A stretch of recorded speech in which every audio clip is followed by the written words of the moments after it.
नमस्ते, good evening, welcome to my channel SP alpha capital. आज देखते हैं Nifty, bank Nifty, mid cap, small cap and other sectors like IT, finance, auto, PSU, pharma, metal, FMCG क्या क्या है और इसके व्यू पॉइंट्स क्या क्या हमें कल लग रहा है या फ्यूचर में क्या हम प्रिडिक्ट कर सकते हैं। तो as discuss, please go to my past videos as well.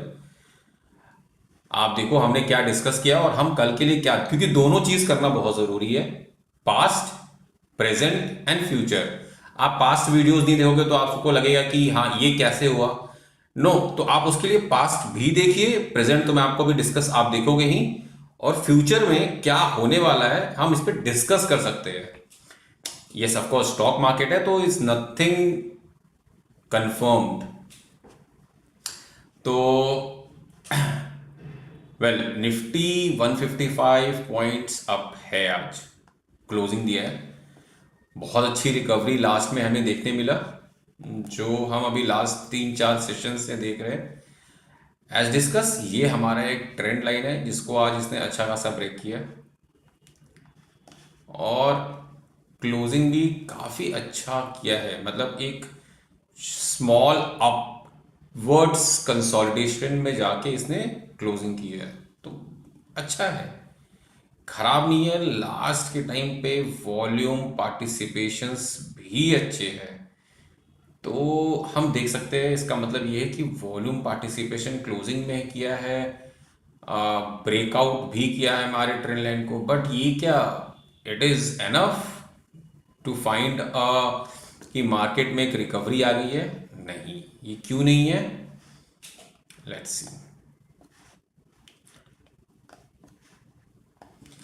अगर आप इस ट्रेंड लाइन को थोड़ा सा और बढ़ाते हो,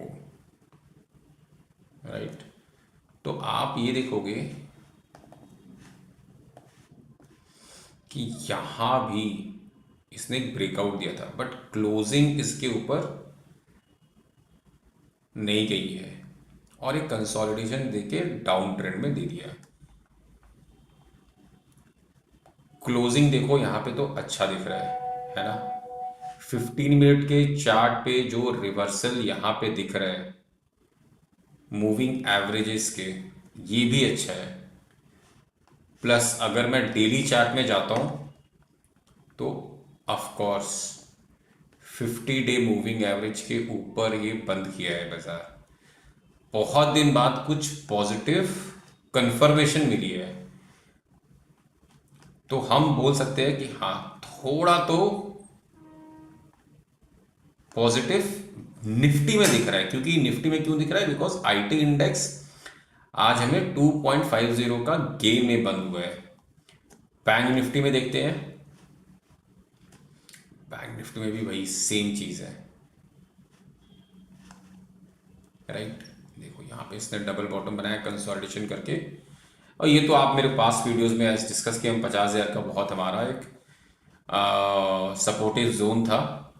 अब यहाँ पे क्या करना चाहिए कल के लिए? कल के लिए हमें वेट करना चाहिए। निफ्टी में बात करते हैं, कल का हमारा स्टॉप लॉस क्या होगा? कल का हमारा स्टॉप लॉस होगा ये, अगर 22,786 के नीचे निफ्टी जाता है, हम एक बार अपना, अगर आप लॉन्ग आज किए थे या पास्ट भी था, ठीक है, यहाँ पे एग्जिट बन सकता है आपका 22,800 पे। और हम फर्स्ट टारगेट कहाँ ले रहे हैं? हमारा फर्स्ट रेजिस्टेंस है 23,340, correct. Same goes to bank Nifty, हमारा जो स्टॉप लॉस है वो ये रहेगा 52,000 का, और ये हमारा एक्चुअली इसने रेजिस्टेंस पे ही बंद किया है, तो कल ये ब्रेकआउट, अगर मार्केट तेज रहता है तो ये ब्रेकआउट मार सकता है। मिड कैप देखो, मिड कैप में एक स्टोरी तो बनी है। अब ये स्टोरी क्या है कि ये ट्रेंड लाइन के ऊपर बंद नहीं किया, ये ट्रेंड लाइन पे ही बंद किया है। तो अगर इसको ब्रेकआउट मारना है ना, तो कल का ही दिन है। अगर कल इस ये ब्रेकआउट नहीं मारता है यहाँ से, तो फिर ये गिरने का बहुत हाई चांस है। बट यस, ऑफ कोर्स हमने आपको यहाँ पे रेकमेंड किया था 52,500 पे, जो हमारा ट्रेंड लाइन है, आप देखो, आपको दिखेगा अभी, ये देखो, करेक्ट। तो यहाँ से अगर आप देखते हो कि कितने का गेन ऑलरेडी मिल चुका है, तो 4.5% का, ये हम डिस्कस किए ही थे वैसे। एनीवेज, यहाँ से भी अगर ऊपर जाता है ना, तो आई थिंक बहुत ज़्यादा ऊपर मेरे को फिलहाल तो नहीं लग रहा है, प्रॉफिट बुकिंग आ सकता है कहीं ना कहीं से। दो दो दो 1% का गेन मिल सकता है आपको, मिल सकता है, मिल सकता है, 2 से 3% का गेन मिल सकता है आई थिंक। स्मॉल कैप तो क्योंकि यहाँ पे देखो, स्मॉल कैप तो बहुत पहले ही इस चैनल से निकल चुका है, बट यहाँ पे कंसोलिडेट कर रही है सब कोर्स। यहाँ से अगर ब्रेकआउट मारेगा तो ऊपर ही निकलेगा। आईटी, यस, आईटी का अच्छा दिन है आज। और आईटी भी देखो, हम जो डिस्कस किए थे ना, ये जो हमारा चैनल है यहीं से घूमा है। अब कितनी बड़ी रिकवरी और कितनी शार्प रिकवरी आएगी ये तो नहीं पता, बट 50 डे मूविंग एवरेज के, हाँ, यहाँ पे एक एक एक क्योंकि वन डे के चार्ट पे देख रहे हैं, ये एक रेजिस्टेंस का काम कर सकता है। ठीक है, ये जो RSI है आपका 60 का, यहाँ पे एक प्रॉफिट बुकिंग आ सकती है, जो मुझे लग रहा है ये एक हर्डल बन सकता है। तो 100 डे मूविंग एवरेज और ये RSI 60, यहाँ पे एक प्रॉफिट बुकिंग आ सकता है। अब ये क्यों आ सकता है मैं बता रहा हूँ, क्योंकि आई एम नॉट, मैं आपको कोई टिप या रिकमेंडेशन नहीं कर रहा हूँ, क्योंकि 9th को TCS का रिजल्ट है। अगर वो रिजल्ट खराब आता है तो यहाँ पे एक प्रॉफिट बुकिंग जोन बन सकता है आईटी में। यस, ऑफ कोर्स दैट, जो भी प्रॉफिट बुकिंग जोन आएगा वो भी बाइंग अपॉर्चुनिटी ही लेके आएगा फॉर श्योर।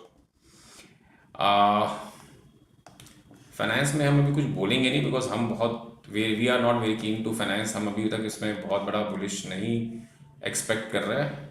हालांकि यहाँ से बॉटम तो इसने भी क्रिएट किया है, बट हम वेट कर रहे हैं। ऑटो में हम सोच रहे और समझ रहे कि एक बहुत शार्प रिकवरी आएगी। विल वेट, क्योंकि 1 2 3 तीनों जो बुलिश कैंडल है और अच्छी रिकवरी आनी चाहिए इसमें। PSU बैंक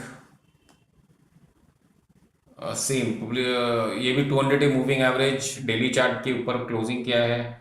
ऑफ कोर्स अगर इसमें रिकवरी आएगी तो बहुत अच्छी रिकवरी आनी चाहिए। Pharma, as we discuss, pharma में तो इसके ऊपर ब्लास्ट होना चाहिए फार्मा, बट ये भी तेज ही है फार्मा। मेटल में हम वेट करेंगे, विल नॉट।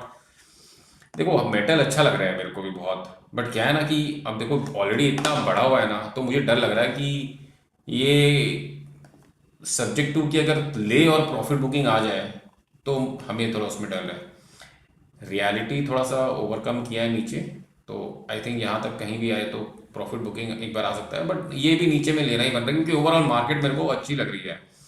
तो जब मार्केट परफॉर्म करता है तो सीरीज धीरे धीरे first, second, third, fourth, fifth, सारे सेक्टर्स, कोई लेट रिकवर करता है, कोई जल्दी रिकवर करता है, रिकवर सारे ही करते हैं।